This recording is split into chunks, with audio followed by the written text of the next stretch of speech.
تھا، اور اس کی بنا صرف اس بات پر تھی کہ جنہوں نے مسلمانوں کے قتل کرنے کے لیے ناحق تلواریں اٹھائیں اور ناحق کے خون کیے اور ظلم کو انتہا تک پہنچایا، ان کو تلواروں ہی سے قتل کیا جائے۔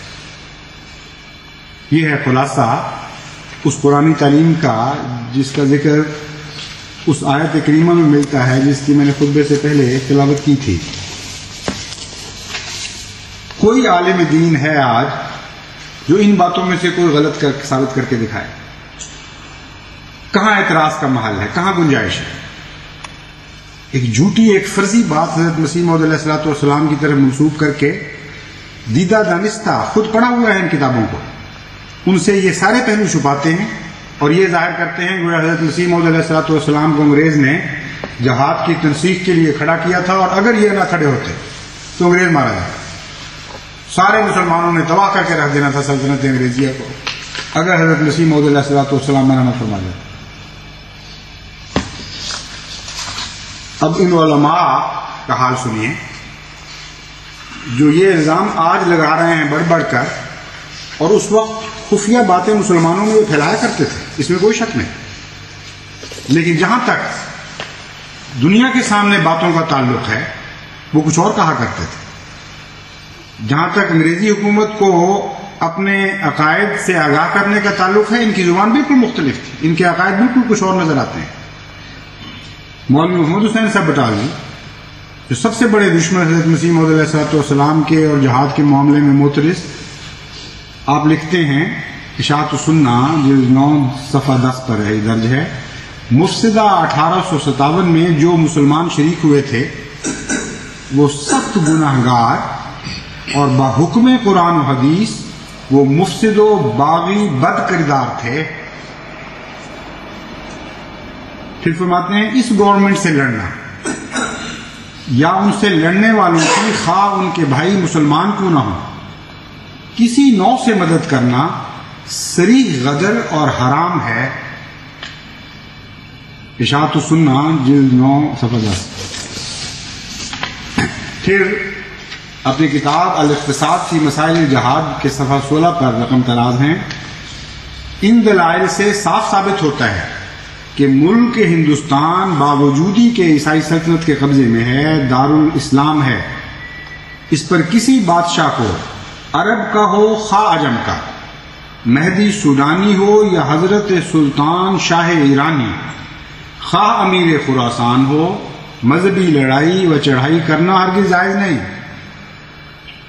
ملک کے اندر جو بستے ہیں ان پر تو فرض ہے ہی بادشاہ وقت کی اطاعت کرنا، جو اسٹیبلشڈ حکومت ہے اس کی بات ماننا، لیکن یہ فتویٰ باہر بھی دے رہے ہیں کہ تم جو انگریزی حکومت سے باہر بس رہے ہو، تم بھی اگر لڑو گے تو یہ تمہارے لیے بھی حرام ہے۔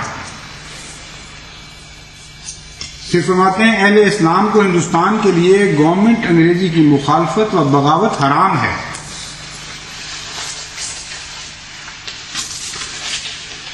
پھر فرماتے ہیں اس زمانے میں شرعی جہاد کی کوئی صورت ہی نہیں ہے، کیونکہ اس وقت نہ کوئی مسلمانوں کا امام موصوف بصفات و شرائط امامت موجود ہے۔ آج کہاں سے پیدا ہو گیا یہ امام؟ کیا اس امام کے پیدا کرنے کے لیے فوجی حکومت درکار ہوا کرتی؟ کب مذہب کی دنیا میں خدا تعالیٰ نے فوجی حکومتوں کے ذریعے امام قائم کروائے تھے؟ فرماتے ہیں موصوف بصفات و شرائط امامت موجود ہونا چاہیے، اور نہ ان کو ایسی شوکت جمعیت حاصل ہے جس سے وہ اپنے مخالفوں پر فتح یاب ہونے کی امید کر سکیں۔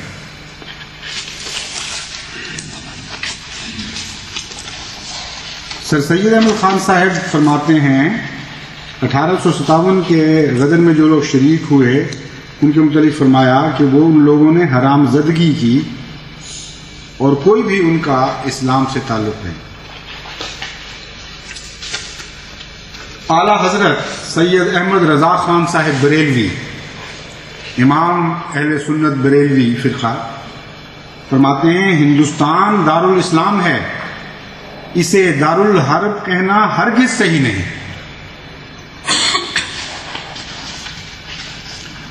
حضرت سید احمد صاحب بریلوی شہید، جن کے متعلق کہتے ہیں کہ انہوں نے جہاد کیا اور جہاد کے لیے وہ افغانستان کی طرف روانہ ہوئے اور سکھوں سے بھی لڑائی کی، وہ ایک دل ضرور تھا، وہ مقدس دل جس کے دل میں غیرت تھی مسلمانوں کی.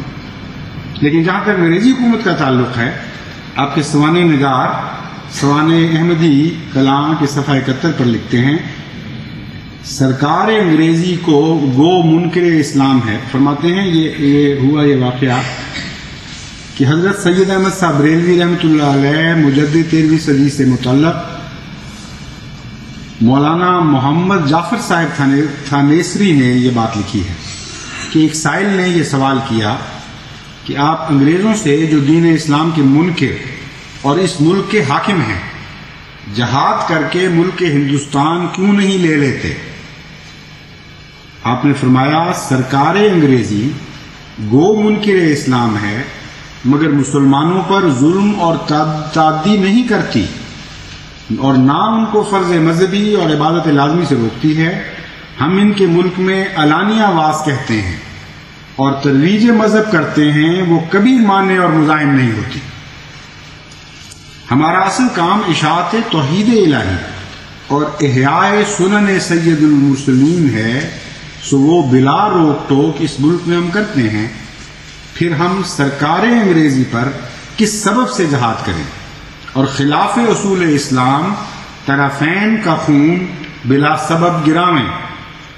یہ جواب باثواب سن کر سائل خاموش ہو گیا اور اصل غرض جہاد کی سمجھ گیا.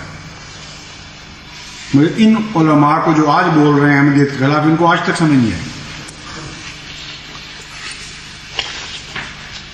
مولانا شبلی نعمانی فرماتے ہیں رسول اللہ صلی اللہ علیہ وسلم کے عہد ذرنی سے لے کر آج تک مسلمانوں کا ہمیشہ یہ شعار رہا کہ وہ جس حکومت کے زیر سایہ رہے اس کے وفادار اور اطاعت گزار رہتے. یہ صرف ان کا طرز عمل نہ تھا بلکہ ان کے مذہب کی تعلیم تھی جو قرآن مجید، حدیث، فقہ سب میں کنایتاً اور صراحتاً مذکور ہے. مقالات شبلی جلد اول صفحہ 171. خواجہ حسن نظامی صاحب فرماتے ہیں جہاد کا مسئلہ ہمارے ہاں بچے بچے کو معلوم ہے. جب تک انگریزی حکومت تھی اس وقت بچے بچے کو وہی مسئلہ معلوم تھا جو حضرت مسیح موعود علیہ السلام فرمایا کرتے تھے. جس دن وہ حکومت گئی اس دن سے سارا مسئلہ ہی بدل گیا ہے. ہر بچے کو کچھ اور بتایا جا رہا ہے کہ ہمارے ماں باپ یہ کہا کرتے تھے. بچے بچے کو کیا معلوم ہے؟ فرماتے ہیں وہ جانتے ہیں کہ جب کفار مذہبی امور میں حارج ہوں اور امام عادل جس کے پاس حرب و ضرب کا پورا سامان ہو لڑائی کا فتویٰ دے تو جنگ ہر مسلمان پر لازم ہو جاتی ہے. مگر انگریز نہ ہمارے مذہبی امور میں دخل دیتے ہیں، نہ اور کسی کام میں ایسی زیادتیاں کرتے ہیں جس کو ظلم سے تعبیر کر سکیں، نہ ہمارے پاس سامان حرب ہے. ایسی صورت میں ہم ہرگز کسی کا کہنا نہ مانیں گے اور اپنی جانوں کو ہلاکت میں نہ ڈالیں گے. رسالہ شیخ سنوسی صفحہ 17 مؤلفہ خواجہ حسن نظامی. احمدیت کے جو بعد کے دشمن ہیں ان میں سے بھی بعض یہ تسلیم کرنے پر مجبور ہوئے. چنانچہ ایک ملک محمد جعفر صاحب ایڈوکیٹ ہیں جنہوں نے احمدیہ تحریک کے نام پر ایک کتاب لکھی تھی. وہ فرماتے ہیں مرزا صاحب کے زمانے میں ان کے مشہور مقتدر مخالفین مثلا مولوی محمد حسین بٹالوی، پیر مہر علی شاہ گولڈوی، مولوی ثناء اللہ صاحب اور سر سید احمد خان سب انگریزوں کے ایسے ہی وفادار تھے جیسے مرزا صاحب. یہی وجہ ہے کہ اس زمانے میں جو لٹریچر مرزا صاحب کے رد میں لکھا گیا اس میں اس امر کا کوئی ذکر نہیں ملتا کہ مرزا صاحب نے اپنی تعلیمات میں غلامی پر رضامند رہنے کی تلقین کی ہے.